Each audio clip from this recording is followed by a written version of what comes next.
പ്രഭാതത്തിൽ അതിരാവിലെ എഴുന്നേറ്റ് കഴിയുമ്പോൾ വേറെ ഒന്നും ചെയ്യാതെ ദൈവത്തിൻ്റെ മുൻപിൽ ഈ 2 കാര്യങ്ങൾ നമ്മൾ ചോദിച്ച് പ്രാർത്ഥിക്കണം. വേറെ ഒന്നും ചെയ്യാതെ നമ്മൾ ഈ 2 കാര്യങ്ങൾ ചോദിച്ച് പ്രാർത്ഥിക്കണമെന്ന് പറഞ്ഞു കഴിഞ്ഞാൽ വലിയ ലോങ് ആയിട്ടുള്ള ഒത്തിരി ദൈർഘ്യമുള്ള പ്രാർത്ഥനയെക്കുറിച്ചൊന്നും അല്ല ഞാൻ പറയാൻ പോകുന്നത്. വളരെ ഷോർട്ടായിട്ടുള്ള വളരെ ചെറിയ ഒരു പ്രാർത്ഥന. ഈ പ്രാർത്ഥനയിൽ 2 കാര്യങ്ങളുണ്ടായിരിക്കണം. ഈ 2 കാര്യങ്ങൾ കർത്താവിന് ഏറ്റവും ഇഷ്ടപ്പെട്ടതാണ്. കർത്താവിന് ഏറ്റവും ഇഷ്ടപ്പെട്ട ഈ 2 കാര്യങ്ങൾ നമ്മൾ ചോദിച്ചാൽ തിരിച്ച് നമുക്കിഷ്ടപ്പെട്ട നമുക്ക് വേണ്ടുന്ന അനുഗ്രഹങ്ങൾ കർത്താവ് നമുക്ക് തരും. കാരണം എന്താണെന്നറിയാമോ? നമ്മൾ ആ ചോദിക്കുന്ന 2 കാര്യങ്ങളില്ലേ, ചെറിയ പ്രാർത്ഥനയാണെങ്കിലും അത് ഭയങ്കര പവറായിട്ടുള്ള ദൈവം ഏറ്റവും ഇഷ്ടപ്പെടുന്ന ഒരു പ്രാർത്ഥനയാണ്.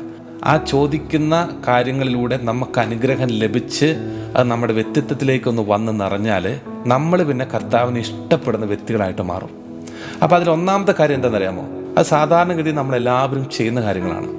പ്രഭാതത്തിൽ എഴുന്നേറ്റ് കഴിയുമ്പോൾ കർത്താവിനൊരു നന്ദി പറയുക. കർത്താവെ, കഴിഞ്ഞ രാത്രിയിൽ എന്നെ കരുതിയതിനെ ഓർത്ത് ഞാൻ അങ്ങയോട് നന്ദി പറയുന്നു. കാരണം ഈ പ്രഭാതവും ലോകം കാണാൻ കഴിയാത്ത അനേക ആൾക്കാരുണ്ട് ഈ ലോകത്തിൽ. അവരിൽ നിന്ന് വ്യത്യസ്തമായിട്ട് അങ്ങ് എനിക്ക് നൽകിയ ഈ അനുഗ്രഹം, ഈ പ്രഭാതവും ഈ ലോകവും എൻ്റെ കുടുംബവും എൻ്റെ പ്രിയപ്പെട്ടവരെല്ലാവരെയും കാണുവാനുള്ള ഒരു ഭാഗ്യം തന്നതിനെ ഓർത്ത് നന്ദി പറയുന്നു. ഇനി രണ്ടാമത്തത് ഒരുപക്ഷെ നമ്മൾ ചെയ്യാത്തൊരു കാര്യമായിരിക്കും. അതെന്താണെന്നറിയാമോ?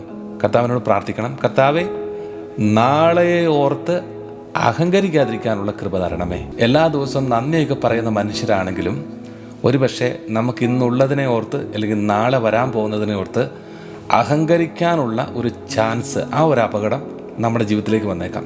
സുഭാഷിതങ്ങളുടെ പുസ്തകം അതിൻ്റെ 27-ാം അധ്യായത്തിൻ്റെ 1-ാമത്തെ ലിഖിതം വളരെ പവർഫുൾ ആയിട്ടുള്ള ഒരു വചനമാണത്.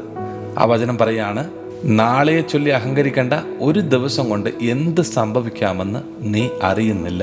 പ്രിയപ്പെട്ടവരെ, നന്ദിയും അതുപോലെ തന്നെ അഹങ്കാരമില്ലാതെ എളിമയുള്ള ജീവിതങ്ങളാണെങ്കിൽ ഇത് കർത്താവിനെ ഏറ്റവും കൂടുതൽ പ്രീതിപ്പെടുത്തുന്ന ഒരു ജീവിതമാണ്. അങ്ങനെ നന്ദിയും എളിമയുമുള്ള വ്യക്തിത്വങ്ങളാണെങ്കിൽ അവർക്ക് മനുഷ്യരുടെ മുന്നിലും ഒരു സ്വീകാര്യത ഉണ്ടാവും.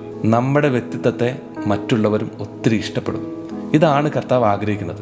ഈ 2 കാര്യങ്ങൾ പ്രഭാതത്തിൽ എഴുന്നേറ്റ് കഴിയുമ്പോൾ ഈ 2 കാര്യങ്ങൾ കർത്താവിൻ്റെ മുൻപിൽ ഒരിക്കലും ചോദിക്കാൻ മടിക്കരുത്.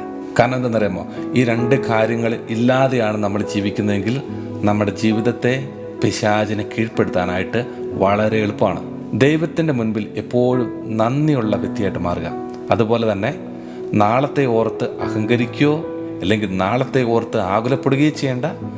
നാളത്തെ ഓർത്ത്, ഉള്ളതിനെ ഓർത്ത്, എല്ലാത്തിനെയും ഓർത്ത്, കിട്ടാത്തതിനെ ഓർത്ത് ദൈവത്തിന് മുൻപിൽ എളിമയോടെ നന്ദിയോടെ ആയിരിക്കുക. ബാക്കി നമ്മുടെ കാര്യങ്ങൾ കർത്താവ് നോക്കിക്കൊള്ളും. നമ്മൾ നമ്മുടെ ജീവിതത്തെ പരിപാലിക്കുന്നതിനേക്കാളും വലിയ കരുതലോടെ കർത്താവ് നമ്മളെ പരിപാലിക്കും. ഈ ഒരു അനുഗ്രഹത്തിനായിട്ട് ദൈവത്തിന് മുൻപിൽ ആശീർവാദം സ്വീകരിക്കാം, പ്രാർത്ഥിക്കാം.